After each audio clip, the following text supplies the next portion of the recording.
ఓరి నాయనో తలనొప్పి వచ్చేసిందిరా బాబోయ్.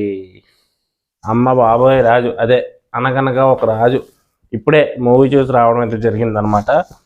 సో ఈ మూవీలో పాజిటివ్స్ గురించి ఫస్ట్ మనం మాట్లాడుకుందాం. పాజిటివ్ గురించి మాట్లాడుకుంటే స్టార్టింగ్ హీరో ఇంట్రడక్షన్ సీన్ కానీ అక్కడ కొంచెం బీజిఎం అది బాగానే ఉంటుంది.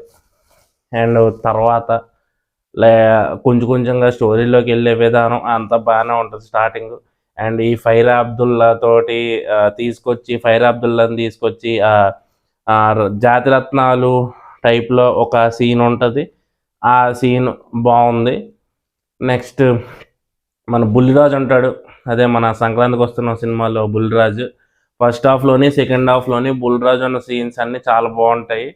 అండ్ సినిమాకి ఇంకా ఏంటంటే ఈ ఇద్దరు హీరో హీరోయిన్ బాగానే ఉన్నారు సినిమాలో.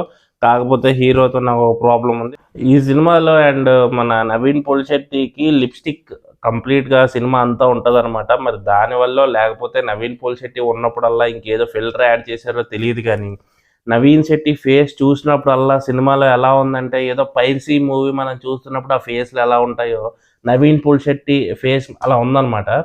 అంటే మిగతా వాళ్ళందరిది బాగానే ఉంది, ఓన్లీ నవీన్ పోల్శెట్టిది నాకు అలా అనిపించింది అనమాట. మిగతా వాళ్ళ ఫేస్లన్నీ బాగానే ఉన్నాయి.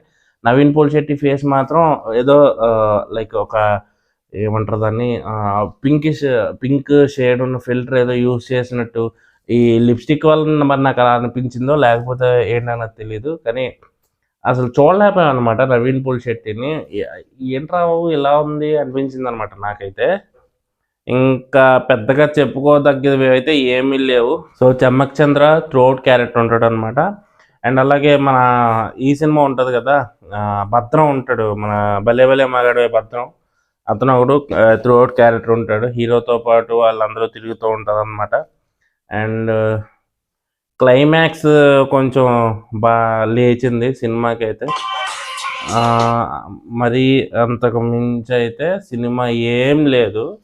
ఇప్పుడు నెగిటివ్స్ గురించి మాట్లాడుకుందాం. సినిమా స్టార్టింగ్ ఒక 15-20 నిమిషాలు ఏదో కొంచెం అలా వెళ్తుంది అనిపిస్తుంది. అక్కడ నుంచి బోర్ స్టార్ట్ అవుతుంది. మళ్ళీ మనకి కొంచెం ఈ ఇంటర్వెల్ సీన్ ఏదైతే ఉందో ఆ ఇంటర్వెల్ సీన్ కొంచెం అంటే ఒక చిన్న షాకింగ్లా ఉంటుంది, కానీ సినిమా మొత్తం మనకి ఏంటంటే ఒక్క క్లైమాక్స్ కాకుండా మొత్తం అంతా ఇంటర్వెల్ బ్యాంగ్ కానీ మొత్తం స్టోరీ కానీ అక్కడ వచ్చే డైలాగ్స్ కానీ ఇవన్నీ కూడా మనం గెస్ట్ చేసేస్తాం. నేనైతే ప్రతి సీను ప్రతి డైలాగ్ గెస్ట్ చేశాను సినిమాలో చూస్తా. నేను ఒక్కనే కాదు, 2-3 అయితే గెస్ట్ చేస్తున్నారు అందులోని. అండ్ ఈ ఇంటర్వెల్ ముందు ఈ హీరో హీరోయిన్కి పెళ్ళి అయిపోయిన తర్వాత నెక్స్ట్ సీన్లో మన వాళ్ళందరూ ఈ హీరో వెళ్ళి తలుపు తీస్తూ ఉంటాడు. ఇక్కడ వీళ్ళందరూ క్లాప్స్ ఎందుకు అంటున్నారు. అక్కడ ఏదో వీళ్ళు ఫన్ జనరేట్ చేసుకోవడానికి అలా చేశారు, కానీ ల్యాగ్ మనం ఇలాంటి స్టోరీలు ఎన్నో చూసేసాము ఆల్రెడీ. బట్ సినిమా ఏమైనా ఎంగేజింగ్గా వెళ్ళిందంటే అలా ఏం ఉండదు. మొత్తం first half lag, second half lag, interval ముందు కొంచెం మనం ఎక్స్పెక్ట్ చేసేస్తాం, కానీ అలాగనే ఒక చిన్న ట్విస్ట్ అయితే షాకింగ్ అయితే వస్తుంది, అది మనం ముందే ఎక్స్పెక్ట్ చేసేస్తాం. అండ్ సెకండ్ హాఫ్ స్టార్టింగ్లో కూడా ఒక చిన్న షాకింగ్ ట్విస్ట్ అయితే ఉంటుంది. అది కూడా మనం స్టార్టింగ్ ఈ మ్యారేజ్ ఆ టైంలోని హీరో హీరోయిన్ వెనకాల తిరిగే టైంలోని ఇవన్నీ మనం ఏంటంటే అక్కడ జరిగే కండిషన్, అక్కడ జరుగుతున్న సిచ్యువేషన్, వీళ్ళు బిహేవ్ చేసే విధానం బట్టి మనం అయితే గెస్ చేసేస్తాం అనమాట ఆ ట్విస్ట్ కూడా. అండ్ అంతే, సినిమాలో ఇంకేం లేదు. స్టార్టింగ్ ఇంకా మ్యూజిక్ పరంగా వస్తే మిక్కీ జే మేయర్ స్టార్టింగ్లో ఇంట్రడక్షన్ సీన్లో కొట్టాడు. తర్వాత ఫస్ట్ హాఫ్లో మొత్తం ఈ భీమవరం బాలమ్మ సాంగ్ బీజిఎం దాంతో అలా తిప్పి వదులుతాడు అనమాట.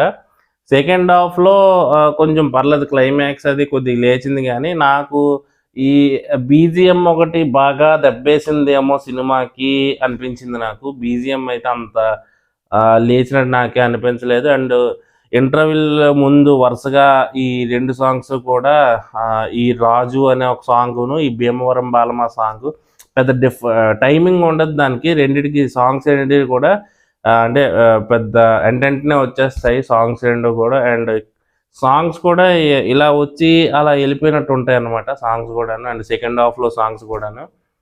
అండ్ అది మన ఈ ఇంకో క్యారెక్టర్ ఏంటంటే మన ఎవరు రావూర్ రమేష్ అనమాట. రావూర్ రమేష్ క్యారెక్టర్ కూడా జస్ట్ నార్మల్ ఒక ఈ పెళ్లి సీను, గుడి దగ్గర ఒక సీను అండ్ క్లైమాక్స్లో అంటే సినిమా అయిపోయే ముందు మళ్ళీ వస్తాడనమాట. అంత తప్పించి పెద్ద ఇంపాక్ట్ ఏమి ఉండదు. సో ఇదనమాట సినిమా. నాకైతే తలనొప్పి వచ్చింది మొత్తం. థియేటర్లో చాలామంది అయితే బయటికి వెళ్ళిపోయారు. నాకు ఏ సినిమాకి రాలేదు నాకు తలనొప్పి ఇప్పుడు చూసిన సినిమాలన్నిటిలో. ఓవర్ మరీ ఎక్కువ ఎక్స్పెక్టేషన్స్ ఉన్నాయి సినిమా మీద. మనకి మనశంకర్ వరప్రసాద్ అండ్ ఈ సినిమా మీద ఎక్కువగా ఎక్స్పెక్టేషన్స్ అయితే ఉన్నాయి. అండ్ భర్త మహాశైలకు విజ్ఞప్తి మీద పెద్ద ఎక్స్పెక్టేషన్స్ కూడా లేవు. ఆ సినిమా మనకి ల్యాగ్ ఉన్నా కానీ కామెడీ తోటి కామెడీ అండ్ అక్కడ వాళ్ళ స్క్రీన్ ప్రజెన్స్ కానీ లేదంటే అక్కడ జరిగే విషయాలు కానీ అవన్నీ ఏంటంటే కొంచెం ఎంగేజింగ్గా ఉండేదన్నమాట నిన్న చూసిన ఆ మూవీ. ఇదైతే అసలు పూర్తిగా అసలు తలనొప్పి వచ్చింది. ఇంకా దారుణం అనమాట ఈ సినిమా. అంత దారుణంగా ఉంది సినిమా. క్లైమాక్స్ ఒక్కటే కొంచెం లేచింది సినిమాలోని, అంతకు మించి ఏం లేదనమాట. అండ్ అదే అనమాట నా రివ్యూ అయితే. ఇంకా ఇంతకు మించి చెప్పడానికి కూడా ఏం లేదు. తలనొప్పి వస్తుంది కంప్లీట్గా. చాలామంది థియేటర్లోంచి వెళ్ళిపోయారు. అది పరిస్థితి అయితే. మరి నారి నారి నడుమురారి మరి ఈవినింగ్ వెళ్ళడానికి అవుతుందో అవదో తెలియదు. ఒకవేళ వెళ్తే రివ్యూ పెట్టడానికి ట్రై చేస్తాను. సో ఇది గైస్ నా రివ్యూ అనగనగా ఒక రాజు సినిమా అయితే. సో మీరు చూసారా, మీకు ఎలా అనిపించింది కామెంట్స్లో మెన్షన్ చేయండి. సో ఇంకొక వీడియోతో కలుసుకుందాం.